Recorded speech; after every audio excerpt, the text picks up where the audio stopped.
break down, but my art was gone. I lost my ability to write. And 15 years after that is when Jay contacts me and says that he wants to do a documentary about me. And I had no idea who he was, but it's like reignited my career. And I've been touring film festivals for over a year and a half because of his documentary, Kevin. So it's like I have an opportunity now, and I'm just trying to take full advantage of it. Any chance I have to be in the theater to perform in front of people like this, I just love it. So that's the story that I kind of know everything. Actually, I have more questions for you. So during the time of your quote disappearance in terms of internet visibility, where were you emotionally? What were you doing for a job, and what kept you going during that time? I was working at UPS in Austin. I worked the morning shift there from 4 a.m. to 9 a.m. and when I got off, I would kind of got to this running kick. I would go to high school track and just run, because kind of replaced the energy of music.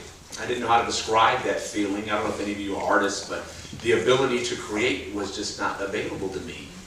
And I had taken that for granted, because it used to be just like having conversation.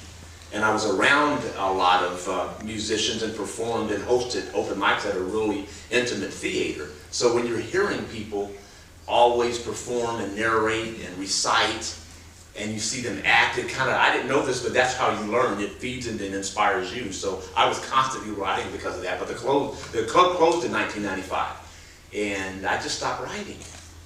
And it wasn't until Jay contacted me again that switch turned on again. So I'm thankful for it.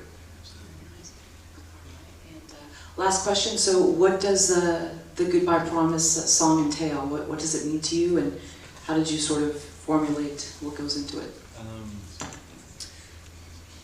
You guys contacted me and asked me to write the song, and you were wise in doing so. And it kind of, I'm so inspired by the movie because I realized that I can't remember the figure. There was another movie where it kind of mentioned how many thousands of people come into Los Angeles a month because they want to be a star or they have a career in the entertainment industry, and how many people leave every month. It's some crazy number like 10,000 or something like that. And all of those people, as talented as they are, they're completely done and there's nothing that's going to happen. And this individual in this movie gives himself 7 years. And I don't even know else how the movie has inspired me so much, because there's nothing to document all of the amazingly talented people that didn't change their name from Norma Jean and Marilyn Monroe. We don't even, that's not going to happen for 99.999. So, you know, what do you do with yourself when it's feast or famine? And I'm actually experiencing that now. Haven't missed any meals, but it's just kind of an adventure here. That's what it's going to always be. You know, there's not an apparatus set up for us to, unless you kind of finally latch on to something that fits your art and commerce. So, I don't know, the rest of us have to be able to express ourselves, and if we're going to continue to do it, it comes down to faith. So, I'm literally living on that now. So that's why they have the term starving artist. I've never heard them say thriving artists. They never say that. So I would love that to be the norm one day. But, is that covered?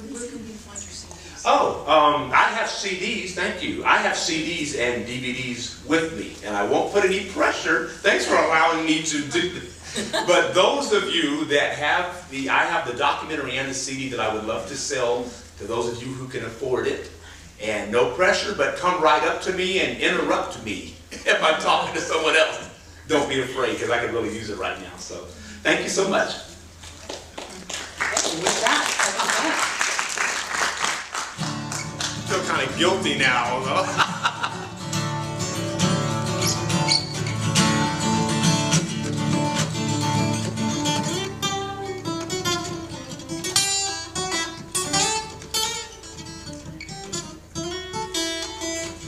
Comes a time in every artist's life we know we've got to decide what in the world we gonna do to keep our dreams alive, keep them alive.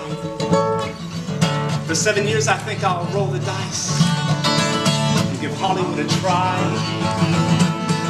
If my dreams do not come true, I'm gonna hold my head up high.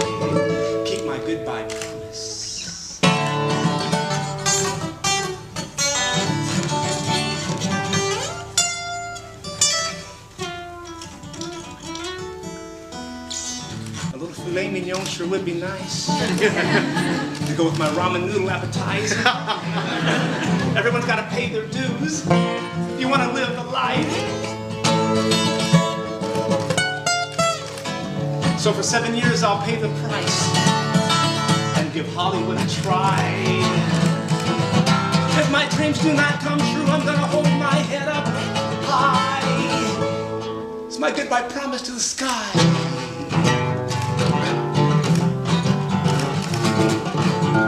My goodbye promise is that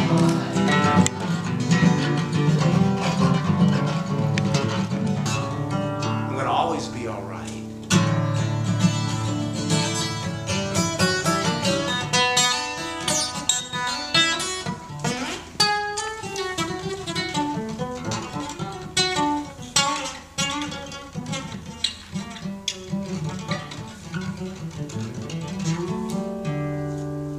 Filet mignon sure would have been nice to go with my ramen noodle appetizer. I did all I could to pay my dues. I sure wanted to live the life. Many before us have paid the ultimate price, giving Hollywood a try. So if my dream does not come true, I'm still gonna hold my head up high. It's my goodbye promise.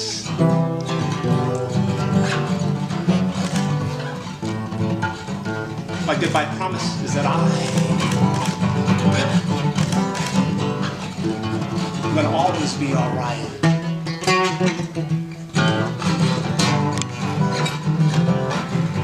It's not like Hollywood is do or die. There are more important things waiting for cell phones to ring. And I refuse to live a lie. I refuse to.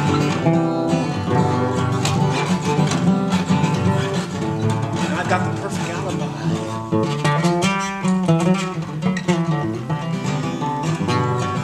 It's my goodbye promise.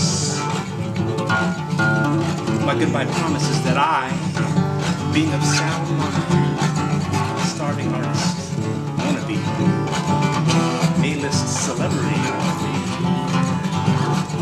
hereby do solemnly decree that after 7 years of organic schmoozing, resulting in virtual anonymity,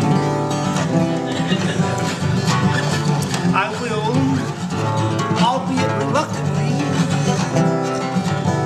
go ahead and let go of this la-la land fantasy and relinquish my lifelong dream and finally kiss